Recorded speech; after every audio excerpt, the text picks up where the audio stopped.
You're live, Steve.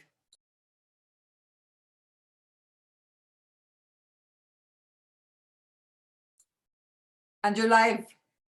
We're live. Sorry about that, colleagues. It's Steve Turner. I'm Assistant General Secretary at Unite. Sorry for the hold up there. Technical problems, my end, I think. I'm also very proud to be the National Co-Chair of the People's Assembly against austerity. And what a fantastic night we've got lined up for you tonight. This is our People's Assembly Fight of Our Lives rally.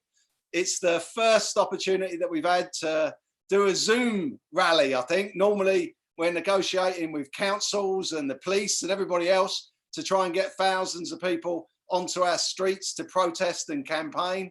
On this occasion, we're in towns and cities and villages, halls and homes across our countries, listening in to what I know will be a fantastic discussion and debate tonight. So I want to welcome all of you to our rally, our Zoom rally, which is going out actually live now across the globe. It's the first time we've done it, as I've said.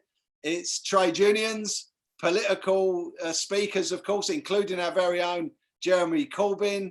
It's community organisations and campaigns all coming together with a fantastic vision and a message of not just solidarity with people in very dangerous, unprecedented times that we find ourselves in now, but also, of course, a message of hope and opportunity for a future and building for day X, that day when all of this is over and once again we can get back on our streets, in our towns and cities, back in the heart of politics at Westminster, protesting against what we know the hard right have got lined up at the end of this for us. Once again, they'll be expecting our class, our people, the most vulnerable in society, the lowest paid, the most exploited, to pay the price of a crisis that is not of our making. Well, not on our watch, comrades, that we're going to allow that to happen, of course. And tonight, I just want to put a huge thank you out to the 60 plus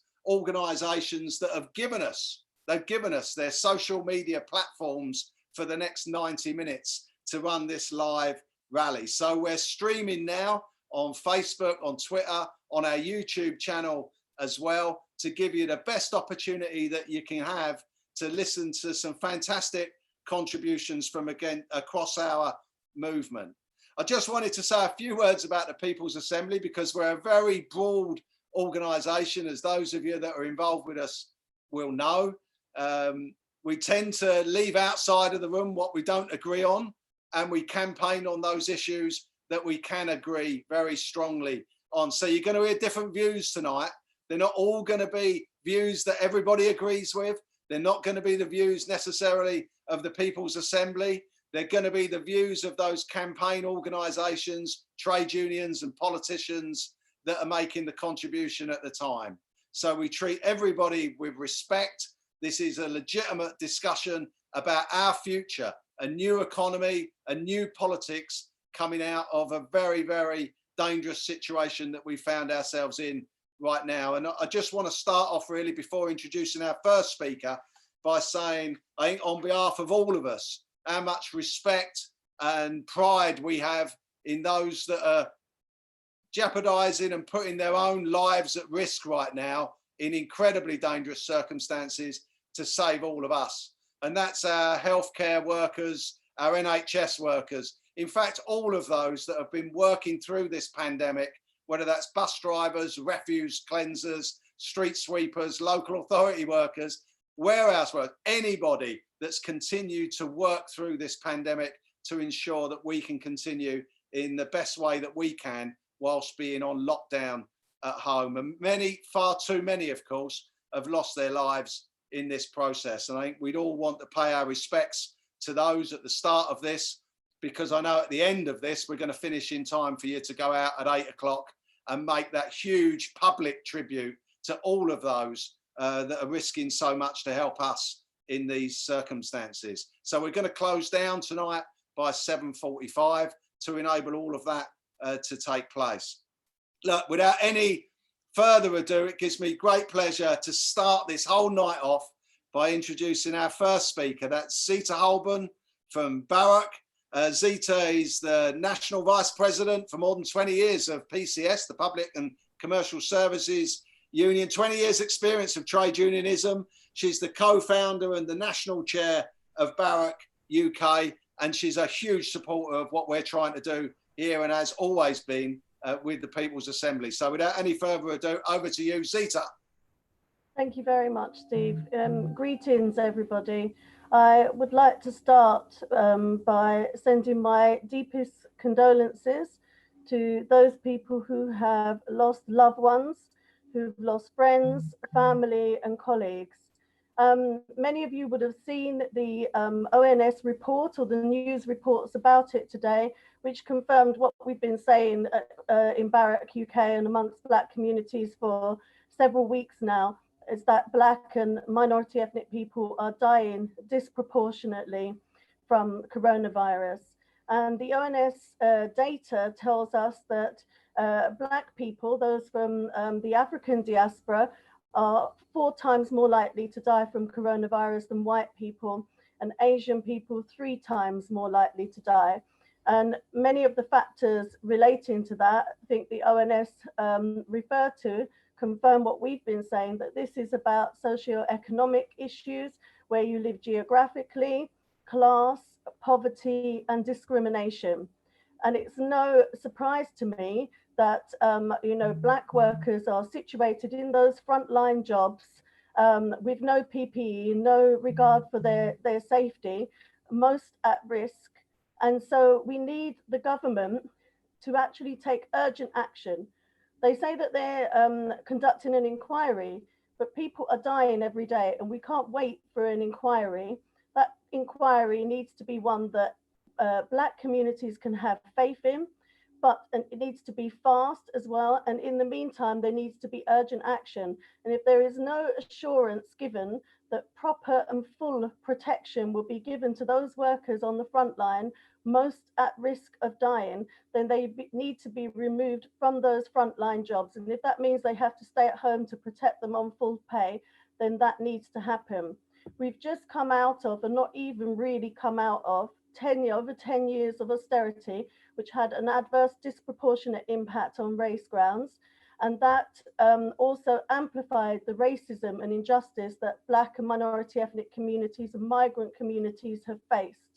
And so we need to stand up to all forms of racism. Chinese people and people perceived to be Chinese have been physically attacked and receiving horrific abuse.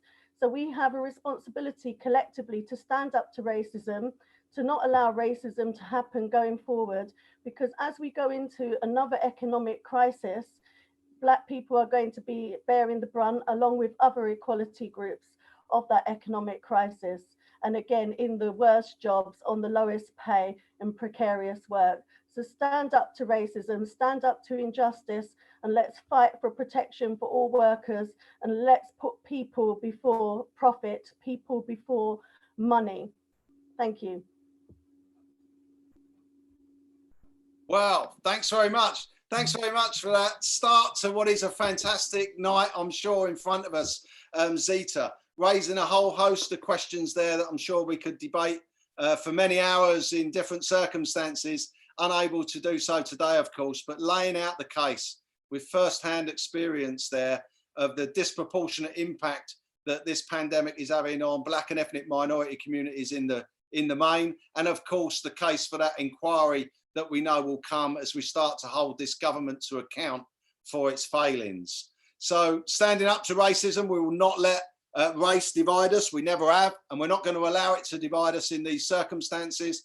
And we're certainly going to stand in solidarity with all of those families, actually. Zita rightly raised it at the beginning of her contribution, that have paid the ultimate price here, of course. And we do stand in solidarity with all those families, friends, and colleagues of those that have lost loved ones as a consequence of COVID-19.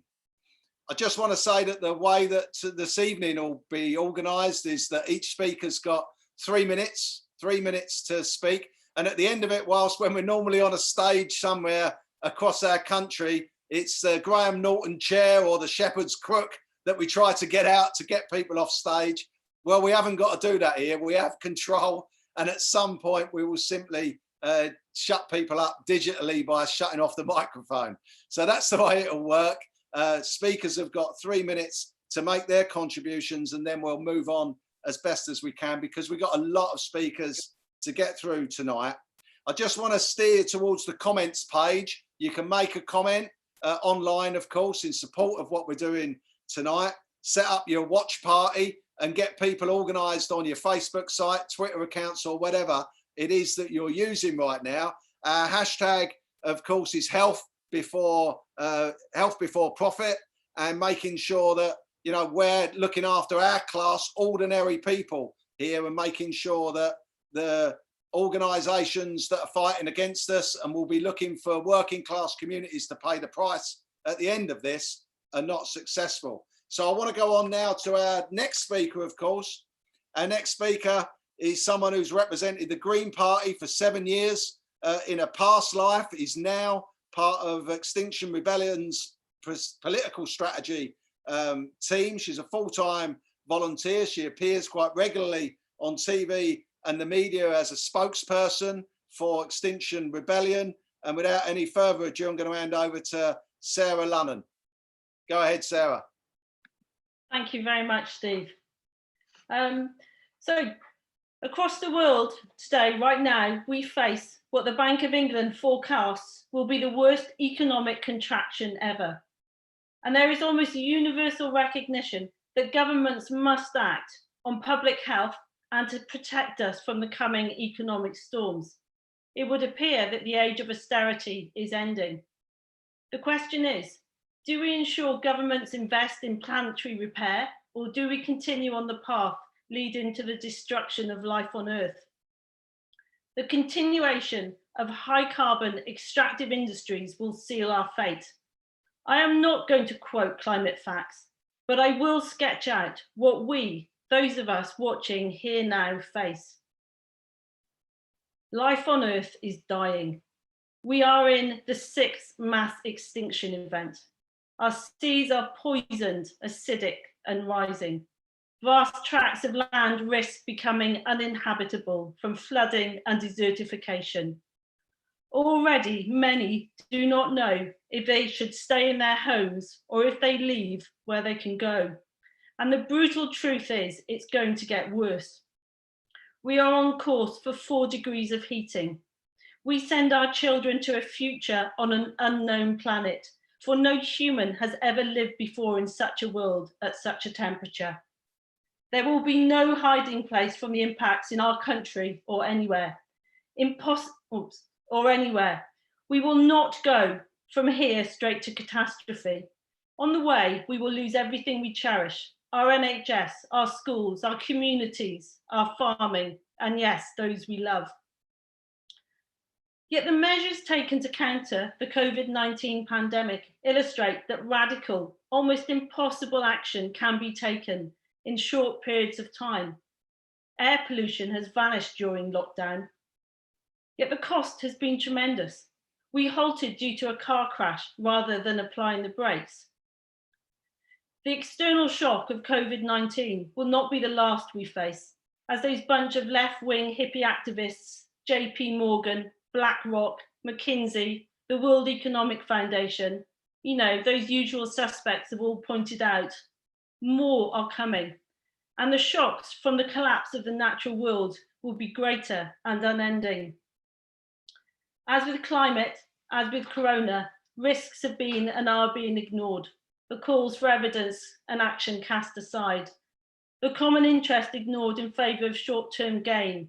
And now we see the cost of acting late is always far greater. And the labour movement, too, needs to face facts. Some of the largest trade unions in the UK are complicit, calling for airline bailouts, lobbying against zero carbon targets. To Unite and its instrumental role in backing Heathrow's 3rd runway, the most carbon intensive project proposed in Europe.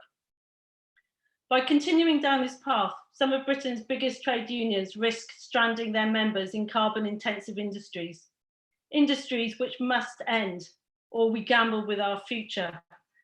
The path out of this crisis must support people, not carbon, and begin the work of a just transition, transformation to the world we urgently need. In the next decades, the lives of billions of people around the world depend upon it. That's real solidarity. The demand must be for a just transition from what Martin Wolf has described as rigged capitalism. We must no longer protect what is harmful. Extinction Rebellion requests that those here support the creation of a National Citizens' Assembly to decide those solutions required to divert us from our present desperate course, and that we take the opportunity of hosting the UN climate talks to press for planetary with global net zero by 2030 and the UK aiming for 2025. To those who represent you falls the heavy responsibility to take action to protect life. The scale and urgency of the threat is now your ultimate test. To quote RuPaul, don't fuck it up. Thank you. Right. Great. Thanks very much, Sarah. Thanks for laying out the case for action now against the climate emergency, of course. And acting too late will be too late for not just for all of us, but for our planet. There is no planet B. There is no plan B. So thanks very much for that, Sarah. Look forward to working with you in the future on this, particularly the points that you make with the trade unions in mind around a just transition away from some of the more carbon intensive industries that we currently organise in. I did say at the beginning, we don't always agree on some of these matters, but we have comradely discussions on our journey to try and find a solution to very real problems. And I want to congratulate you. I want to congratulate you on what it is that you've been doing in taking those direct actions on the streets in order to raise the whole profile of the damage that climate change is causing to our population, of course, but our world more generally. So well done, Sarah, and a huge thanks to you for everything that you're doing with Extinction Rebellion there. I want to move on without any further ado. This is a People's Assembly event, and I want to introduce the co-chair of the People's Assembly along with myself. She's also, of course, the deputy leader of the Green Party of England and Wales. She's been in that position since September 2014. She doesn't need much of an introduction. It's Amelia Womack. Amelia, over to you. Thanks so much, Steve. And thank you to the People's Assembly and everyone for this event, proving that even when we're physically distant, we can still come together in solidarity with each other. All of us here tonight already knew that we were living through a social and economic emergency, but COVID-19 has exposed the injustices in our society like never before. Lockdown has thrown millions of lives into danger, from people who can no longer afford food to women trapped at home with their abusers. We need a revolution in our social security system to make it fit for purpose for the current situation, as well as the century ahead. No more starving for 6 weeks waiting for universal credit, which isn't enough to live on anyway. No more benefit sanctions, taking away people's only means of survival. No more people falling through the holes of a safety net, which was never designed to support them. We need a universal basic income now. Enough money to live on straight into the bank account of every citizen. No strings attached, no questions asked. No one is left behind. Getting through the next few months is one thing. Getting through the next few decades is the next challenge. When we emerge from this pandemic, we will be faced with the twin crisis of the worst recession of a century, alongside the ticking clock of the climate emergency. As a movement, we need to lay the foundations for the solutions to these crises right now. And that solution is a Green New Deal. Hundreds of billions of pounds invested in climate action every year for 10 years, creating jobs, financial security for people, and environmental sustainability for the planet. After the 2008 financial crisis, we missed the moment to put the ideas of the Green New Deal into action. We failed to address inequality and improve society for everyone. Instead, we blundered back to business as usual. We can't allow our government to make the same mistake again. We need investment in a new economic model based on abundance of nature's clean energy, providing opportunities for workers, and with the success measured not by old measures like GDP, but by what really matters. Together, we can ensure we build a movement where equality, workers' rights, and environmental protection are embedded. We must fight for a Green New Deal with a new universal basic income at its core. Together, we can, and we must build something better than before. Thank you so much, everyone. Great. Well, thank you very much for that, Amelia. Rousing, as always, laying out that political programme for us. The case for universal basic income as we come out of this. A huge victory for us, of course, as a class, forcing the Tories to introduce pay protection during this very, very difficult time right now. But as we come out of it, we need to learn the lessons of the past and create dignity for those that haven't had any for far too long in our society, whether in work or out of work, of course. The Green New Deal, new rights for trade unions, and of course for workers in a new political economy. So fantastic there from Amelia. Thanks very much for that. Our next speaker, of which we've got lots to come, including our very own Jeremy Corbyn at some point, of course. Dave Ward, if you're in the CWU, Dave Ward's going to join us later, as of course is Mark Sawatka from the PCS Union. So look, we've got a run-in programme. We're live. We're still live going out across the world. So by all means, message people, make sure that you got your watch party organised. Make sure your hashtag is out there. I did say health before, profit before. Of course, it's not. It's health before wealth. That's the hashtag that we're running with tonight. So make sure you're sticking that on anything that you're putting out. Let's get the message out that we might be in lockdown. We might not be able to march, but we can demonstrate online. We can share ideas. We can build a campaign. We can build that movement for day X when it is that we can get out on the streets and hold those bastards to account that we need to do so readily right now. So without any further ado, I'm going to move on to our next fantastic speaker, a speaker that is an organiser for Tenants UK, Tenants Union UK indeed. She's based in Greater Manchester. It's Beth Redmond, and I want to thank her for everything she's doing to protect the interests of tenants right now who are under enormous pressure. So over to you, Beth. Oh, thank you. Yeah, so the coronavirus crisis has shone a light on the problems already existing for tenants up and down the country, and lack of action from the government has added further unnecessary anxiety for millions and millions of people. And the government has already legislated for those it prioritises. So homeowners and landlords have been offered mortgage holidays while renters remain forgotten. And tenants are most likely to be key workers, risking their health on the front line of the crisis to make sure everyone else remains safe. Furloughed workers only receive 80% of their salary, yet your landlord is still expecting 100% of your rent. In March, Robert Jenrick, who's the Housing Secretary, promised that no renter who has lost income due to coronavirus will be forced out of their home, and we agree with him. But what we're calling for is for him to match his words with deeds. So here are the 3 demands that we want him to meet. Number 1, cancel the rent and means test the landlords. All rent and any coronavirus crisis debt should be cancelled with no duty to pay it back later. The burden of proof for support should be shifted onto landlords because they can afford to take a hit. And if landlords do struggle, the government should step in and support them instead of further impoverishing their tenants. Number 2, end unfair evictions. We don't think anybody should lose their home during a global pandemic. The government must extend the eviction ban to 12 months to protect renters while bringing a final end to Section 21, which is the leading cause of homelessness. It's been promised multiple times by the Tories, but they've never delivered it. And we also need to fix Section 8 to make sure that landlords never, ever have the automatic right to evict people due to rent arrears to ensure that tenants are adequately protected.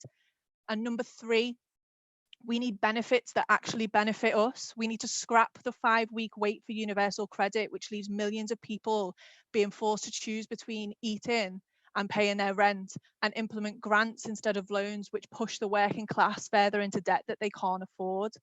We need to raise the local housing allowance to 50%, so more homes are made available for people who need them, and a permanent end to DSS discrimination, which sees those with the least made to work the hardest for the smallest amount of support.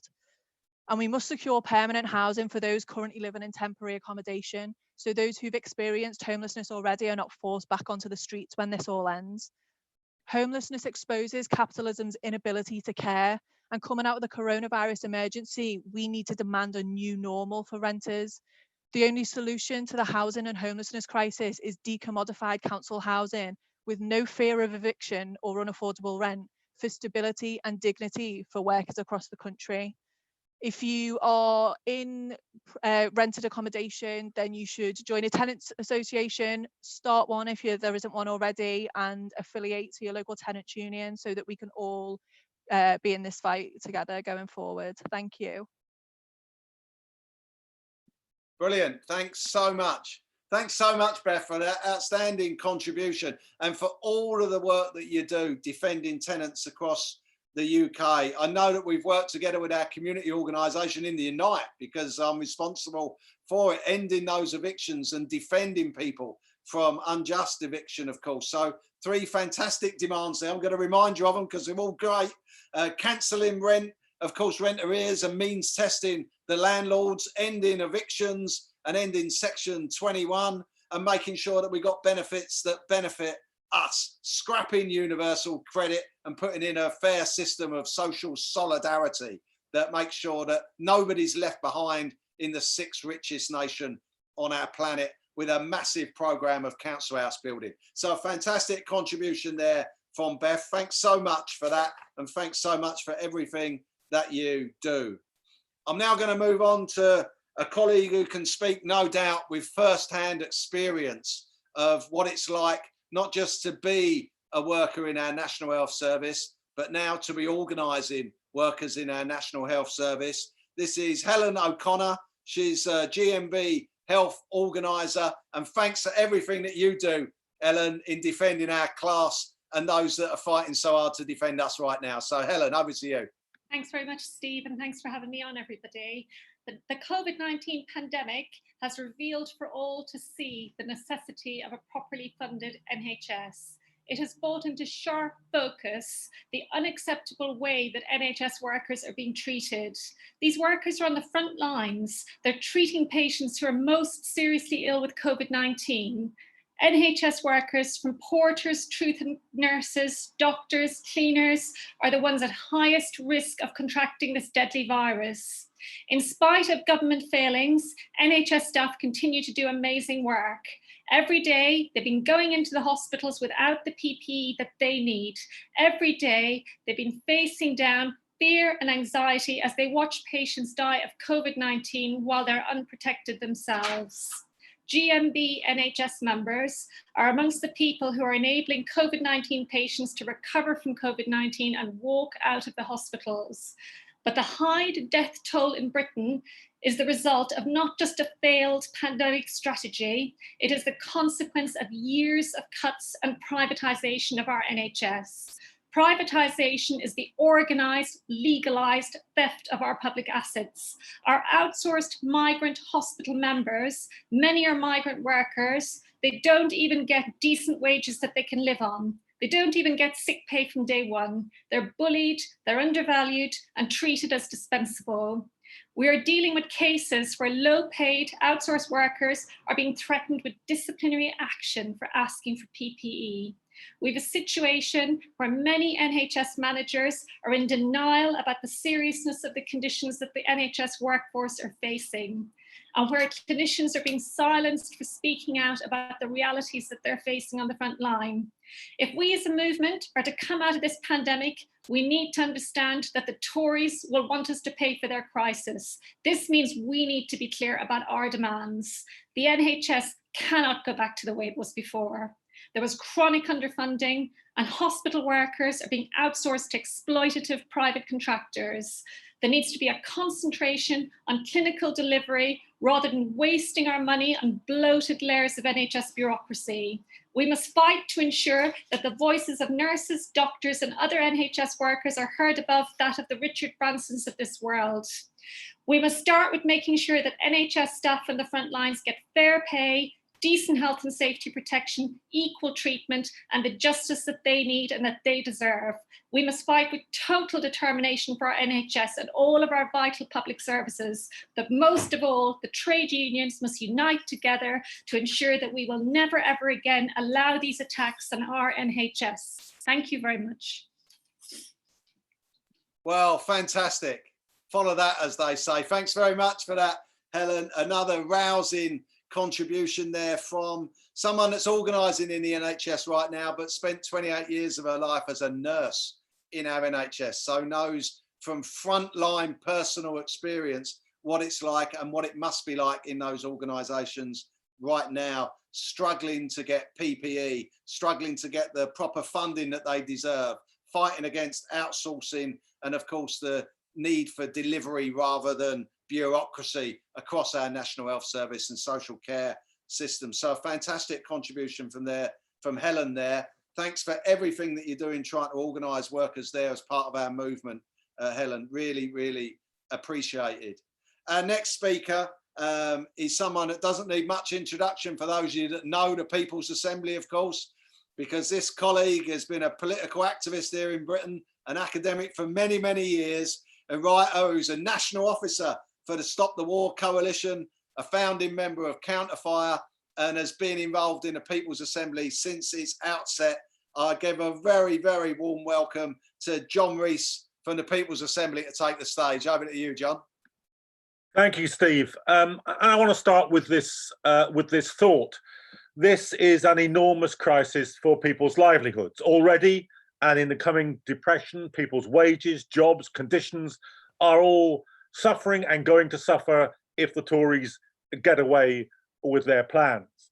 But right now, there's only one thing more serious than the threat to your livelihood, and that's the threat to your life. And this government has presided over the biggest single death toll in peacetime that any government in our history has presided over, certainly our modern history. And I was thinking the other day, I can only remember one other time when a modern state couldn't be bothered to properly count the dead. And that was during the American invasion of Iraq. They simply didn't bother counting the number of Iraqi dead. Well, this government in this crisis cannot produce accurate statistics, has failed week after week, month after month, to even be able to tell us how many of our fellow citizens have died. And still they underestimate it. We still have to go to the Financial Times to learn that the true figure is not just over 30,000, but more like 53,000 people who have died. And the infection rate in this country is still flat. It's not going down. The death rate is at the moment, but the infection rate is not. So if the government starts to lift the lockdown, there will be a second peak of deaths. And therefore, our first responsibility as a labour movement, as a social movement, as activists on the left, as socialists, has to be to protect every last citizen. There are no dispensable citizens. Old people are not dispensable. People with underlying health conditions are not dispensable. Black people, people from ethnic minorities are not dispensable. People in poverty are not dispensable. These are the principles on which any social movement has to be grounded. And so we say no end to the lockdown until the tests laid out by the teachers' unions and others have been met. No end to the lockdown until the death rate and the infection rate are down to the levels that they were when it was first imposed, and they're nowhere near those levels yet. So we have a responsibility to protect the livelihoods, the wages, the conditions of workers, but we have a primary and overriding duty to oppose this government when it attempts to put us in harm's way. It has lied throughout this crisis, lied about the provision of PPE, lied about whether or not we would attain herd immunity, that ghastly phrase which they are still involved in the practice of, if not in using the term any longer. We were the people, the labour movement, the mass of the public, who forced them to go to a lockdown when they didn't want to. And we are the only people protecting ourselves now. It is the people that they have persecuted, whose wages they've held back, whose trade unions they've tried to weaken. It is we who have protected each other, the key workers who protected the rest of us. And in honour to them, then we have to say no end to the lockdown until every life can be protected. Thanks very much. Great, thanks very much for that, John. Again, as always, laying it out fair and square, right on the line, as it should be, of course.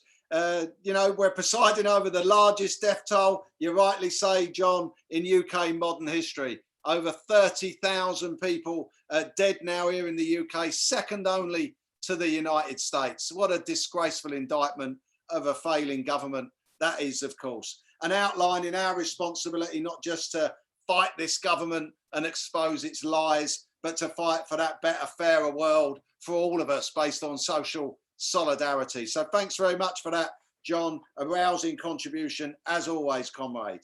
I'm going to move on. And before I do, I'm going to make a couple of announcements. First off, if you like what you're hearing and you want to get involved in the People's Assembly, then of course sign up on our email database to receive regular updates from us. Follow us on Facebook if you're not already. If you want to tune in every Thursday during lockdown here, we have a live Facebook conversation with leading people from the political and trade union world, hosted by our very own National Secretary, Laura Peacock, 7 p.m.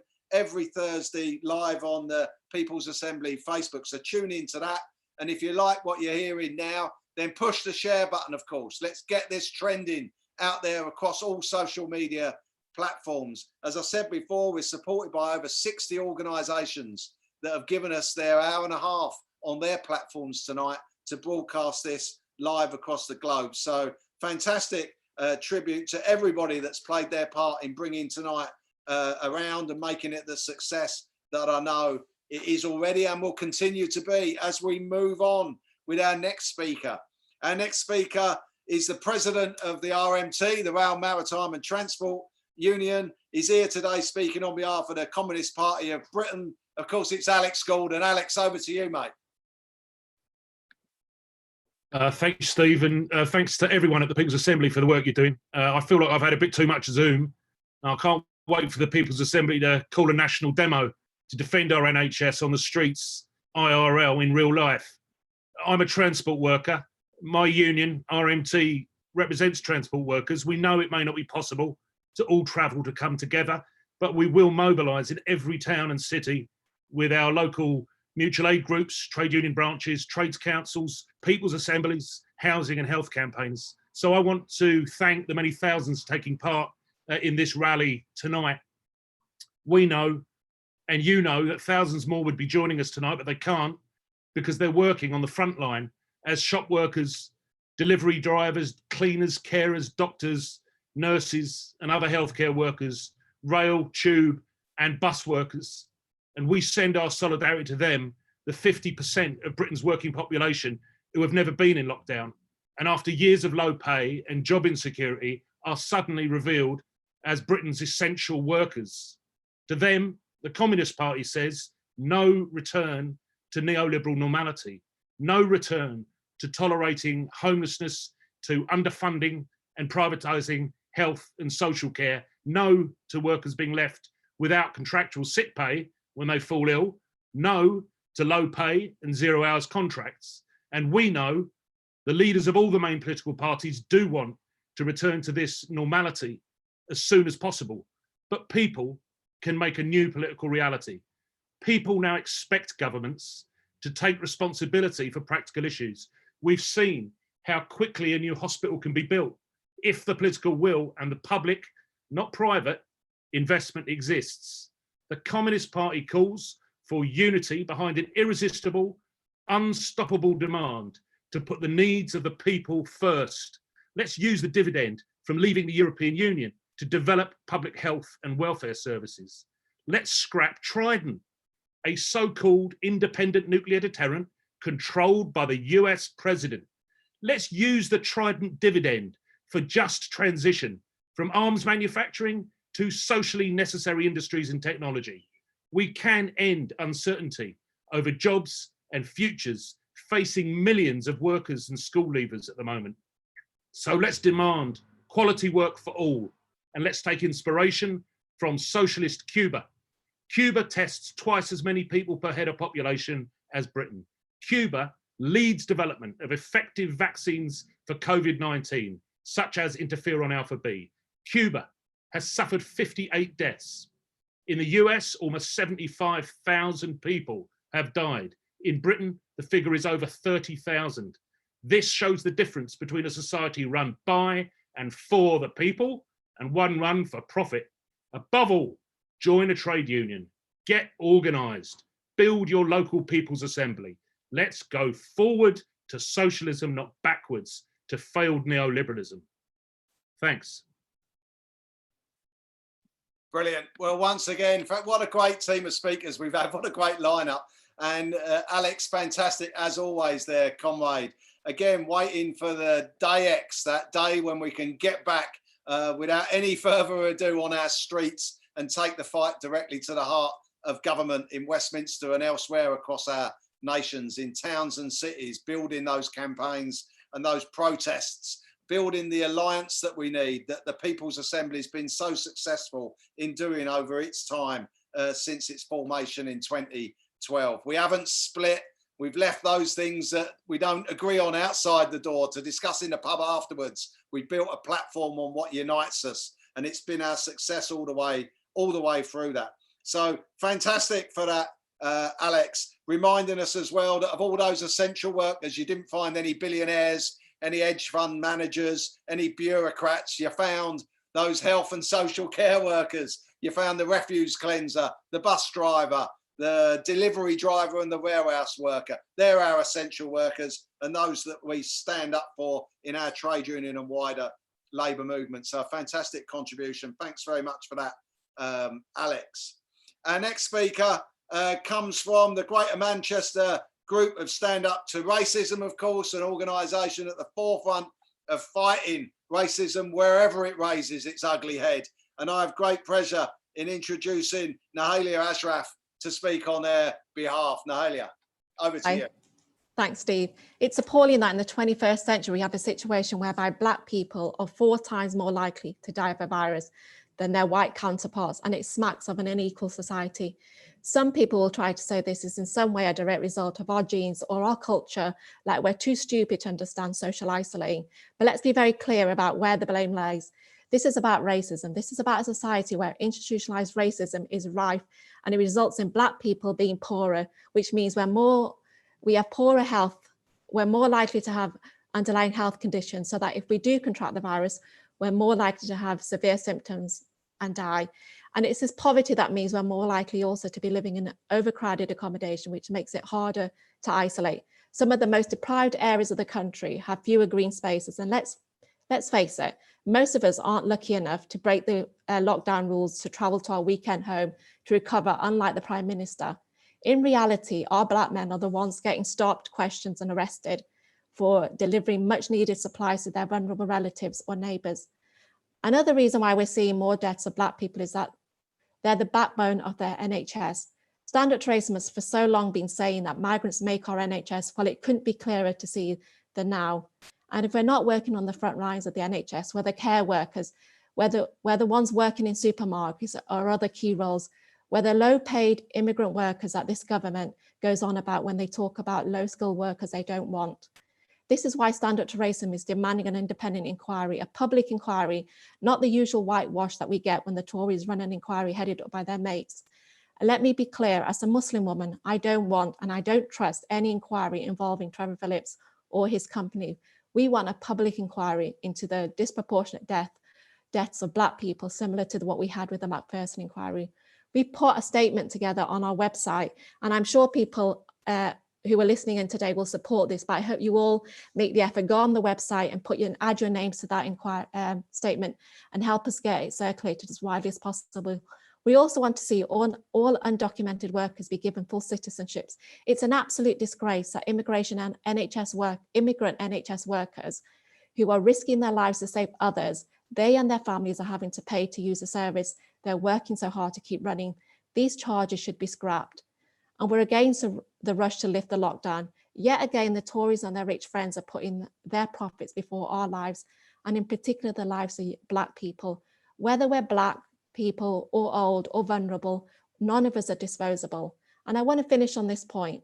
If the far right think they can use this pandemic to build around, we must be ready. As one of the people that were involved in leading the anti-racist campaign, the Stand Up to Racism campaign in the Northwest to make sure Tommy Robinson didn't get elected as an MEP, I know just how important it is to be vigilant. And we do need to be vigilant. If they try to organise, we need to make sure that we're ready.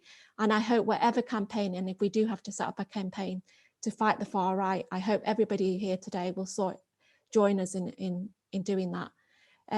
Some people would like to tell us right now that this is all about coming together and that we shouldn't be,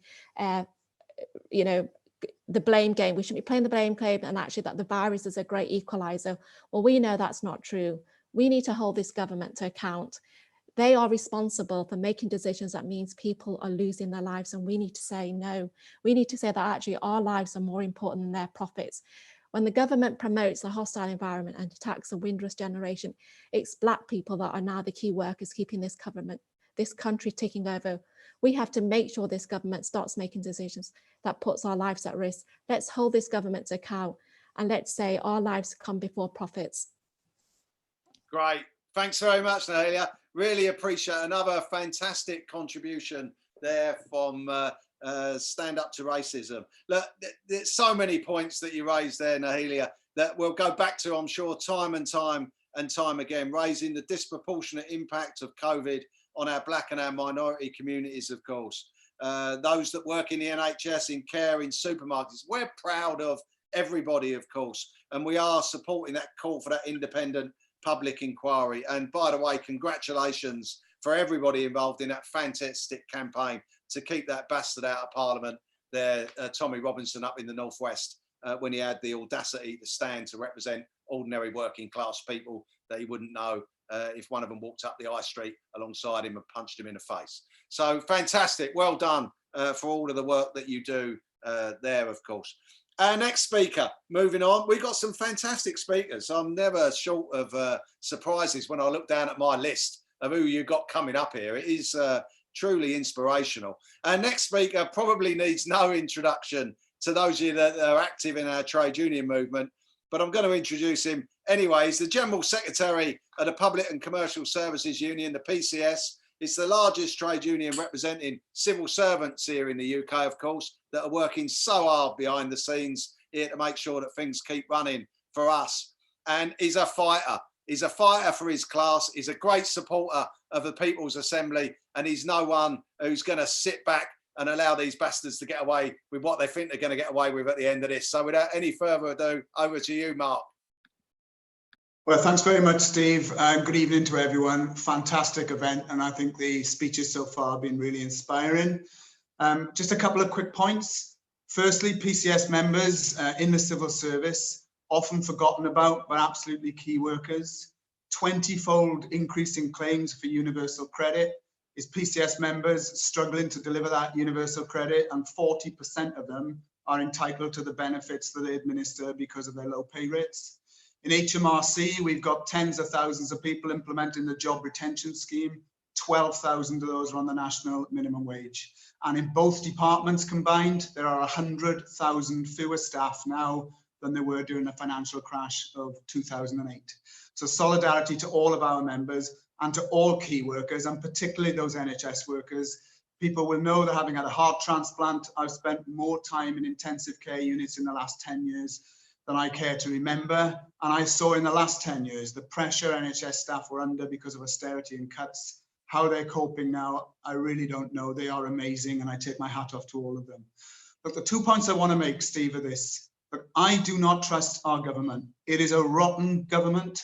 To have the second highest death toll in the world, to have people sent to work and die with no PPE, to have a scandal that they did not prepare for properly because they were ideologically committed to herd immunity, is a stain and a disgrace. And yet, the government 2 days ago had the highest popularity ratings in a poll on record, 60%. How can that be? Well, in part, I think it's because there is no media scrutiny. It is an absolute outrage on the day we get the second highest death toll in the world that our newspapers are covering the love life of a scientist. But also, I don't think they're being put under enough political scrutiny. Whilst Keir Starmer, I think yesterday at PMQs did better, it isn't the case to me that Labour are not putting enough pressure on the government. And that now, I think, forced us to really make sure that we do it. So my three demands are really quite straightforward. First of all, there should be no going back to work until it is safe to do so.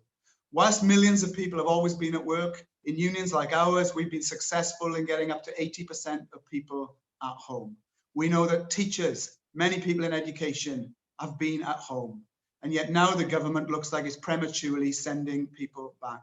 We have to fight against that. Nobody should be forced to go back to work until it is safe to do so. We've also got to ensure all those on the front line have adequate PPE, have proper social distancing, and no corners are cut.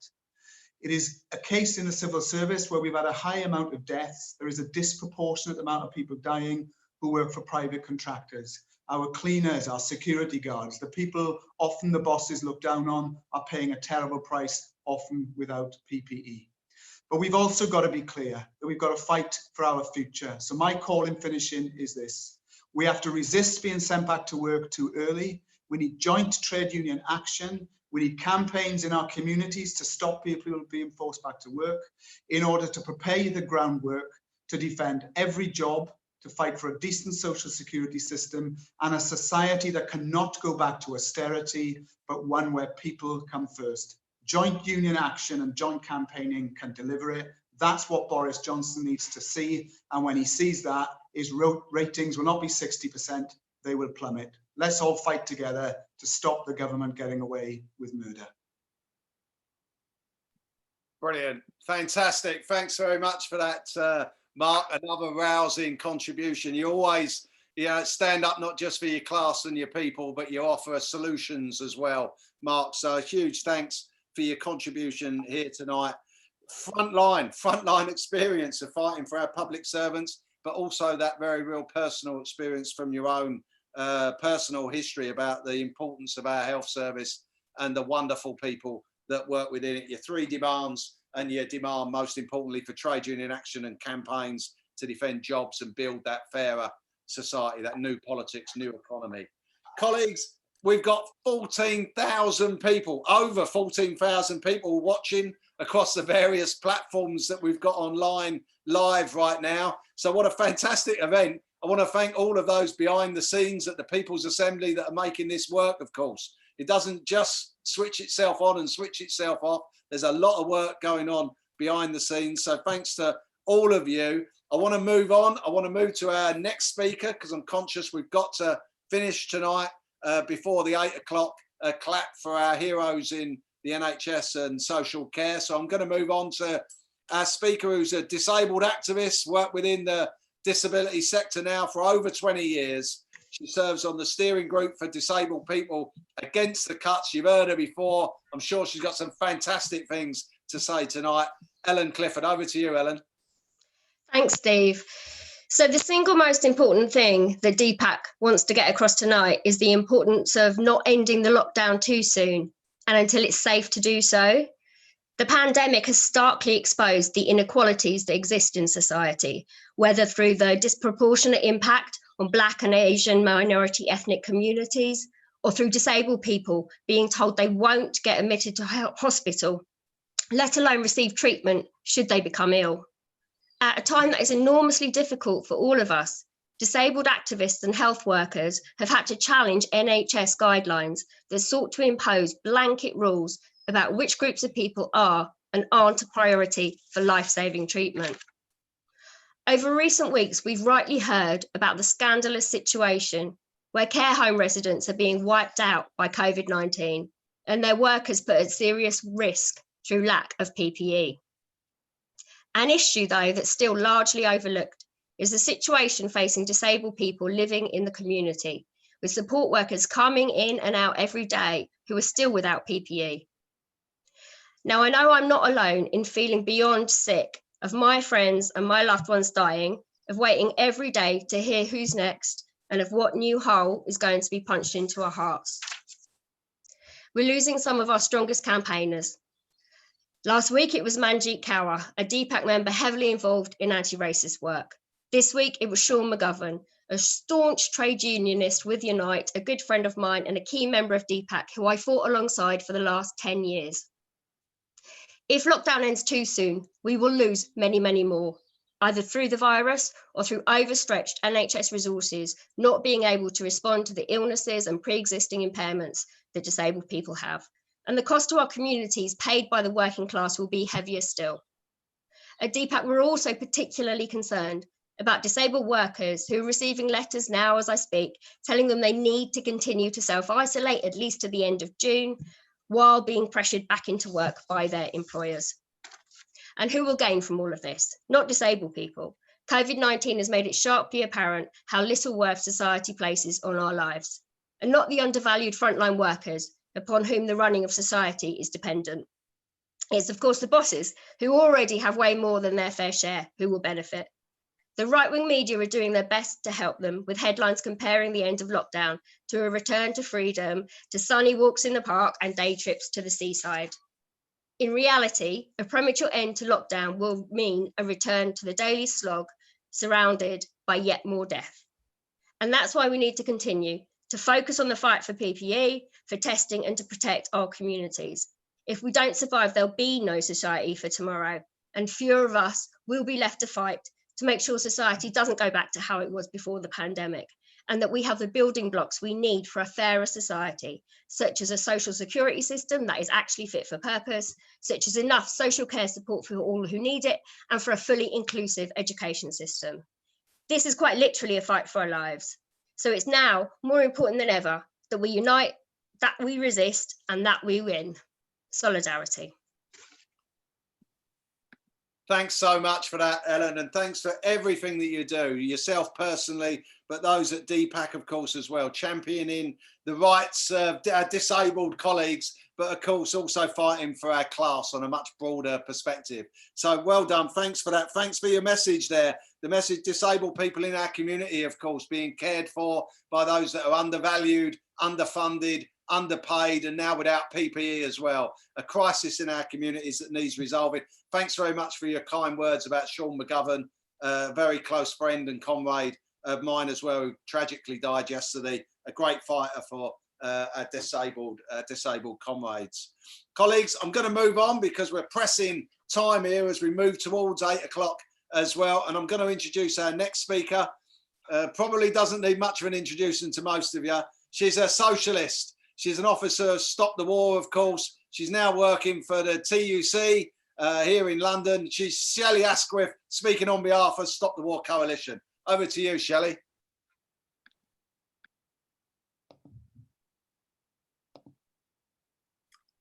Hi, I need the host to turn my video on, I think. There we go. Well, thank you, People's Assembly, for organising this tonight. It was only a few years ago that the People's Assembly organised that hundreds of thousands strong demonstration against cuts to our NHS. And we're seeing now laid bare the consequences of that. We have a government pouring money into military innovation, priding itself on how many people its weapons can kill, how targeted its killing machines can be, rather than priding itself on how many lives its health service can save, how quick its vaccination development can be. Amidst this crisis, wars are waging on. 1 month ago today, our Foreign Secretary said he supported the UN Secretary General's call for a global ceasefire. But not only has our government done very little to support the call practically, a week after claiming to support it, Britain was dropping bombs on Iraq. No lockdown for war.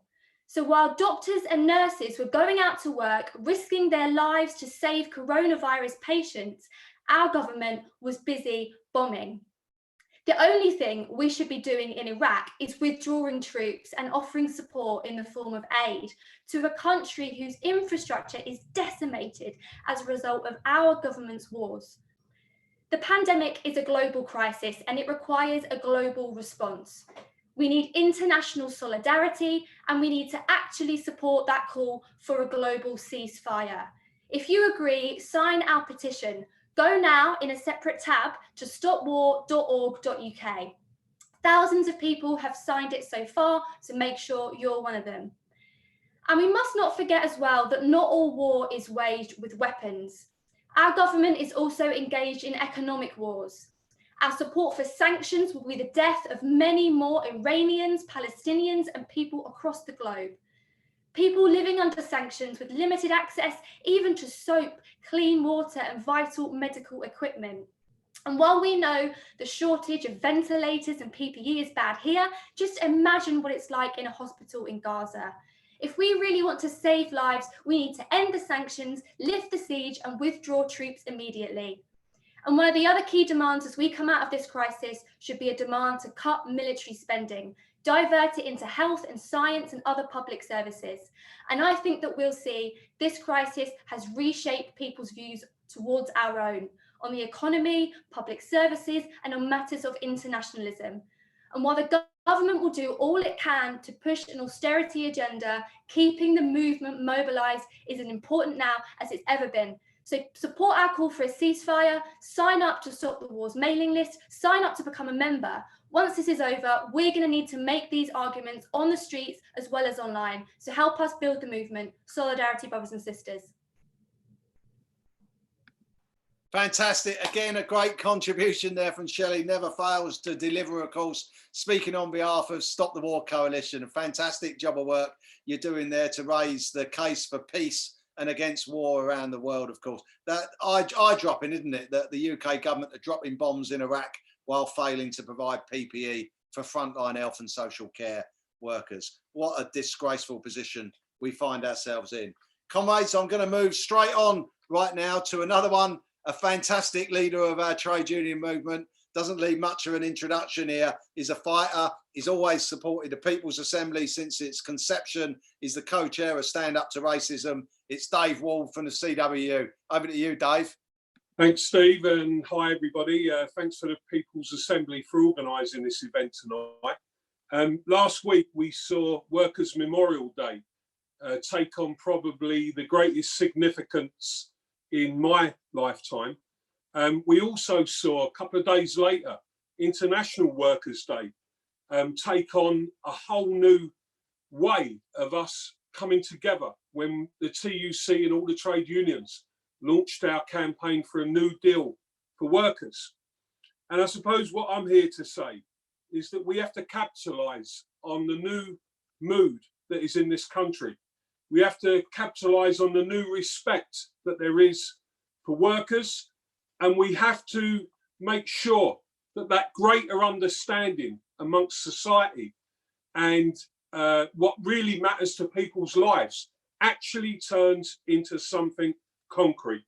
So the key questions that we have to answer, you have to have a plan, and that plan has to be built around making sure that we think about and deliver new models of collectivism in the UK. We've got to make sure that at the centre of the fight is a fight that can harness all of the causes that we've spoken about tonight. They're all great causes, but we have to bring them together. And that is in a fight for a new deal for all workers, all working class people in this country. And we have to create a new normal. For the trade union movement, there are 4 points that we have to rally behind. Number one, we have to agree common bargain agendas in sectors of the economy. Trade unions need to come together and root out insecure employment models and change the levels of pay on a permanent basis. We have to do that. Secondly, we need greater cooperation, not just within our movement, trade union movement, but right across the labour movement. No more internal competition. Let's work together to create a way of organising workers in this country that benefits everybody, particularly those in the unorganised private sector. We have to have clear demands. That has to bring in a Green New Deal. It has to challenge the economic approach that's going to take place at the end of this crisis and that we've lived with for far too long, for decades. We have to change it. We have to get behind the approach that Jeremy Corbyn set out when he was leader of the Labour Party. And we have to make sure that as part of it, we have to have action. We have to come together, and we need people to gather together very soon in a way that makes the demand for a new deal for working class people in this country a reality for everybody. Solidarity to everybody. We have a great moment here. We must seize it. Fantastic. Again, thanks very much for that, Dave. Another roaring presentation, laying it out actually. Workers' Memorial Day through to May Day. The New Deal for workers, trade unions at its heart, setting our agenda for a new collective future. The new normal, creating the new normal in a new world. So let's keep shouting out for the People's Assembly and tonight's event. It's live, it's across the globe. We've got tens of thousands of people tuning in. Let's get it trending. Sign up to our emails, of course, at People's Assembly website and on the Facebook account. And in the meantime, we'll keep going with our fantastic live rally here. And now I'm going to bring in another one from the front line of defending those at most risk here, of course, somebody working in our NHS, speaking on behalf of our NHS public. It's Dr. Adizera. Sonia.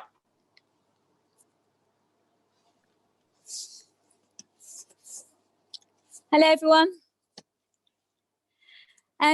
So prior to this pandemic, we already knew that the politics of austerity and the brutal inequality that exists in our country was already silently cutting short the lives of too many in our country.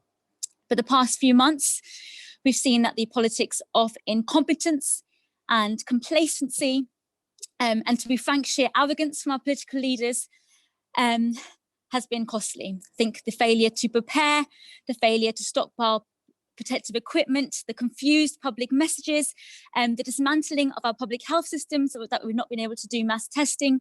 These mistakes and many, many more have been costly. As a healthcare professional, it has been really disappointing that our political leaders have not had the integrity to acknowledge that mistakes have been made. I think the deliberate attempts to undermine and silence healthcare workers who have been speaking out have been really uncomfortable. And just week after week after week, the spin and the dishonesty that we're having from the top has been really frustrating, to say the least. And this virus has exposed and has shown a spotlight on the brutal inequalities that we already knew existed in our society.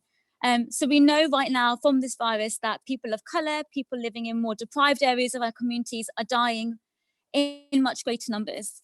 But this is not a surprise, and we cannot allow this narrative that this was somehow unexpected and needs to be investigated. We cannot allow this narrative because actually this diverts scrutiny and accountability away from those in power who have allowed these inequalities to persist in our society and actually continue to support policies that sustain and further drive these inequalities. And then I guess, just to conclude, I think the demands for honesty and transparency from this government are fair and are just and are necessary to ensure that these mistakes are not repeated and we learn the right lessons. This virus has exposed the deathly consequences of government incompetence. And this virus has exposed what we already knew to be true, that austerity kills, that poverty kills, that inequality kills, that racism kills. And to be frank, we will continue to see these injustices and we'll continue to see disproportionate deaths happening in these countries unless we have those in power who have the integrity to acknowledge mistakes have been made, have the humility to acknowledge mistakes have been made, and furthermore have the real true commitment and drive to address the brutal and stark inequality that continues to persist in our society. Thank you. Brilliant. Thanks very much, Sonia. Can I say, painting a very broad picture there, an overview of all that's wrong with this government, while at the same time fighting so hard to fight for those that are in desperate need right now on the front line in our NHS. The true heroes. Can I thank you and your colleagues for everything that you do? You are the true heroes of our time, along with so many others working to look after those that can't help themselves right now. Colleagues, we've got Jeremy Corbyn in the room. He's come to join us. I'm going to call Jeremy in a little later on in this conversation. We're live. We're around the world, as we keep saying. We've got tens of thousands now tuning in to us. So continue to share, continue to like. Let's push this People's Assembly taking on the fight rally here. I'm going to introduce now, without any further ado, a comrade, a colleague, a good personal friend from my own union. I'm very proud to be an Assistant General Secretary at Unite, and I know that Howard is as well. So I'm going to kick straight into Howard Beckett. Go on, mate. Steve, thanks for that. Thanks for that introduction, mate. Steve, it would be wrong of me not to start by paying tribute to Sean McGovern. It's difficult to single out anybody, but there was a man who was a trade unionist to his core, who spent his life looking after the most vulnerable in society and sadly prematurely taken from us. He'll long be remembered in our hearts, but along with every single trade union worker who's lost their lives in this fight against this awful virus. And therein, Steve, lies the truth of this. It's incredible for me to think that someone once wrote in Article 2 of the Human Rights Commission of the right of life, of the right to leave work and still be alive. But we are feeling that now today more than ever, more than any of us ever thought. That is a reality for our workers in the workplace. It's a reality for those in the NHS and care homes. But it's also, Steve, a reality for those who the government has failed to define as non-essential workers, those working in retail, those working in transport, who many times are doing jobs that are not essential jobs, but in reality, they're forced to work because of the wages that they need to put food on their table. Steve, I, like you, go around the regions and I hear the message from our activists, and our activists tell me that they hear from Sainsbury's and other employers that we are feeding the nation. And they say to Sainsbury's, well, how about feeding my family? And herein lies the truth of this, that Dave Ward explained, that coming out of this, we deserve a new narrative. We deserve something different. We must make a demand for safety. Safety must be at the core of everything we do. Our safety reps need to be respected. The HSE need to have teeth. We cannot accept what the government has put together as guidelines for safe work after this virus, because it is not safe. You and I know this, Steve. We know that the right to a safe environment is fundamental to all of our members, and we must make sure as trade unionists that we make that happen in the workplace. And there is no solution to this without a medical solution. And the government must be held to task over testing.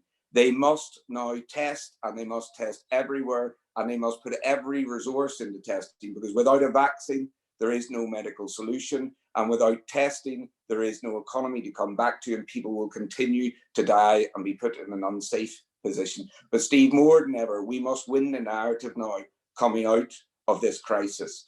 Coming out of 2008, we didn't so much as win the Robin Hood tax on behalf of working people. And we must now win so much more. Instead of anybody talking about taxing our people, our class, they must talk of wealth taxes. They must talk of taxes around the world. And Steve, I will finish by saying this. I heard recently someone describe trade unions as essential. Well, coming out of this crisis, our members, trade unions, and all workers deserve that title as essential and deserve the rewards. Thank you, Steve. Brilliant. Fantastic. Thanks very much, Howard. As always, never fails to lay it out as it is. Brilliant contribution there. Fantastic overview of what needs to happen. A trade union agenda holding the government to account on all of its failings and putting our class centre stage in any solution to the problems that we face. I'm going to move straight in because I know Jeremy Corbyn is waiting in the wings here, and I know 8 o'clock is pushing upon us. So I'm going to invite Kevin Courtney to come and join us, General Secretary of the National Education Union, here representing teachers and others in our education service. So over to you, Kevin. Thanks very much, Steve. So I don't want to pass over the horror of the situation we face. The number of teachers, support staff, parents in schools that have been lost, all those pictures every day of NHS workers, the horror on the London buses, and the disgrace in our care homes. The situation in our country is terrible. And we have to say our government has to put safety first. So I make no apologies for saying schools should not go back to wider opening until they're safe for children and their families, for staff and their families, and for wider society. Sometimes people say, you can't demand that it's safe. Nothing can ever be perfectly safe. Well, I get that, but we know that things can be safer. If the government had had PPE for doctors and nurses, then it would have been safer for them and fewer would have died. If they had gone into the lockdown a week earlier or a fortnight earlier, then this peak would be lower. It would have been safer for all of us and fewer of us would have died. And it will be safer if they follow our 5 tests of school opening. We've set the government 5 tests before they propose any further opening of schools. We've said they have to get testing, they have to get the number of cases down so that testing and contact tracing can keep it down. There were 6,000 new coronavirus cases in our country yesterday. It's impossible to think of 18,000 contact tracers keeping on top of that. The case number has to be down. We're saying social distancing has to be understood and PPE provided in every school. We're saying there has to be testing available so that we can ensure that schools don't become COVID hotspots. We're saying there needs to be a school strategy that if one child or one member of staff gets the virus, what do we do in the rest of the school? How do we ensure that it's not spreading? And finally, and very importantly, we're saying there has to be really much more clarity on who is vulnerable. If you're a grandparent, if you're a BME grandparent, we know BME people already more susceptible to a very bad outcome. If your child brings the virus home from school, what does that do in your family? If you're a teacher with diabetes, what does that mean if you're in school? We need answers and we need protection for the vulnerable. And I say to you, those 5 tests, they're reasonable and they're sensible, and actually they're the fastest, safe way out of the lockdown. But I also tell you, these 5 tests have been so far failed by our government. So it's not time to reopen our schools more widely. And I'm asking you to support us, parents, teachers, support staff in that. I want you to sign our petition on our Facebook page, which has had now 250,000 signatures. 10,000 head teachers have signed that. I want you to sign it. I want you to support our 5 tests. I want you to support our Twitter storm at 8 o'clock on Sunday when the Prime Minister stops speaking. I want you to support us if we have to take action in saying we are not going back when it's unsafe. We need support in the schools in order that we can support everyone else in our society. What we're talking about is the fastest, safe way out of the lockdown, and that's what we want to work on. I'm going to be out doing the clap in a little while's time, but clapping doesn't bring PPE to doctors and nurses, and it doesn't bring key workers a decent pay rise. So when I'm clapping tonight, I'm clapping for PPE and I'm clapping for a decent pay rise for every worker in this country. Thank you for being on this call tonight, and thank you for all the support you're giving to all working people around the world. An international crisis. Let's fight back together. Brilliant. Thanks very much for that, Kevin. I think you speak for us all when you're standing out there clapping for everything that you just outlined there, laying out the challenges for teachers, defending our kids, and of course our class in the work that you do. So fantastic there. Thanks very much, Kevin. I'm going to move straight on now to someone that really does need no introduction. It's someone who was until very recently the leader of our Labour Party. He transformed our party, bringing about a new politics, and at the heart of it was a new economy. I'm going to introduce Jeremy Corbyn. Over to you, Jeremy. Thanks very much. Thanks very much. And thank you for inviting me onto this call. It is brilliant that you've got this platform with thousands of people in this country and all around the world together. And in a few minutes' time, we're all going to be here outside our homes applauding the NHS. I'm not going to be applauding the government's response to this. I'm not going to be applauding their performance in this. I'm going to be applauding care workers, delivery workers, doctors, nurses, cleaners, and all the other people that have helped to make us relatively safe during this process. But whatever decision the government's coming to over this weekend, we've got to be very careful here. Coronavirus has killed more people in this country than any other country in Europe. It hasn't gone away. It is very serious, and it isn't over yet. And so we've got to stick with it. And say thank you to all those people that have worked so hard, all those volunteers that have been in food banks, and I've met many of them, helping to make sure that people at least get something to eat. But the economic response after the crisis is very important, just as much as the exposure of the inequalities in our society are from this crisis. The numbers of people that have died from the poorest communities, the number of Black people that have died, the number of BME staff in our hospitals and care homes that have died is disproportionate to anything else in our society and our population. And so what it's done is exposed inequalities in Britain, health inequalities, housing inequalities, and social inequalities.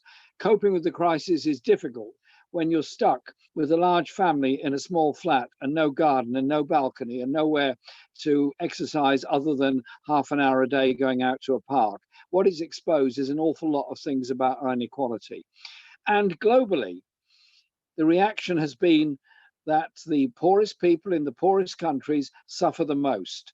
And attacks on the World Health Organization, I think, are wrong and unfair, because what they're doing is saying, well, the World Health Organization, which has called for universal, accessible healthcare for all around the world, as we have in this country, is being attacked by those who want to bring in private medicine and insurance-based systems all around the world. And so we've got to look to what we do next. We obviously support each other during this crisis. We obviously support the poorest in our communities. But afterwards, there's got to be a properly funded health service. There has not got to be any more privatization of our NHS. There's got to be properly funded education and properly funded local authorities, and councils have done brilliantly in stepping up to the plate, but they've had 10 years of austerity, 10 years of cuts, 10 years of problems to contend with. And so I just leave you this message. Together, when COVID is done, we will be demanding investment, fairness, justice, and no more austerity within our society. That is our cause. Justice, social justice for all. Brilliant. Thanks very much for that, Jeremy. Really appreciate it. What a fantastic contribution. As always, colleagues, can I just sign off from myself here now, thanking all of you for everything that you do, everything that you have done, and I know you will do in the fight ahead. I want to thank Ramona and Penny working behind the scenes, doing their job of work to make all of this happen. And I'm going to hand over to Laura Pidcock, our fantastic National Secretary at the People's Assembly, to close us down. Over to you, Laura. Thanks so much for your excellent chair and Steve. Laura Pidcock here, National Secretary of the People's Assembly. We are going to finish in time for the clap bin. The scale of this crisis could be seen as completely overwhelming if we think we have to find the solutions as individuals, but we don't. There is a movement out there, hundreds of thousands of people who feel like you do, who can see what the government have done since the outbreak of this crisis and in the last decade, who are motivated to bring about a transformed society. And we are formidable when we unite.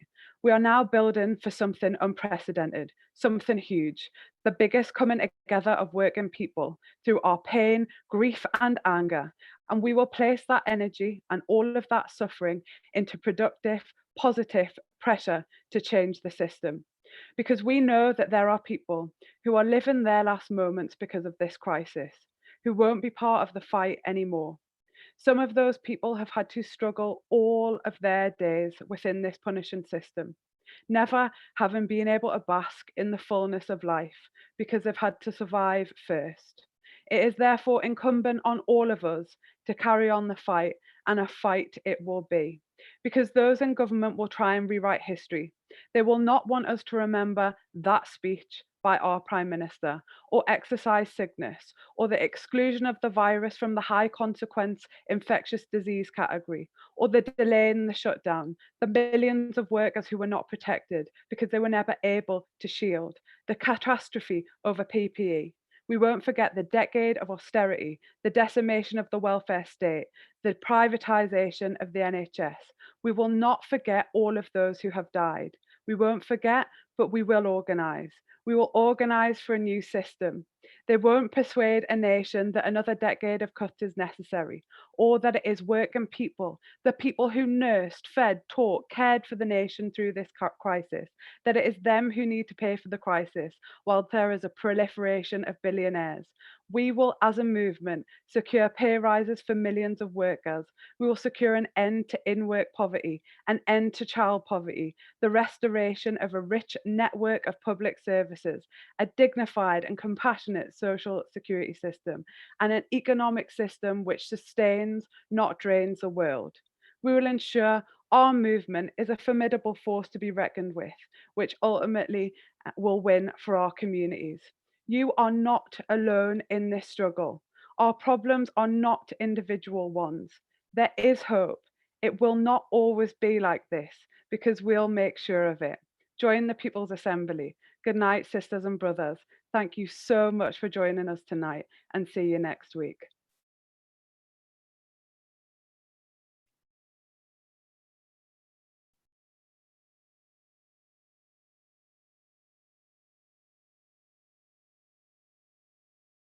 Oh my God.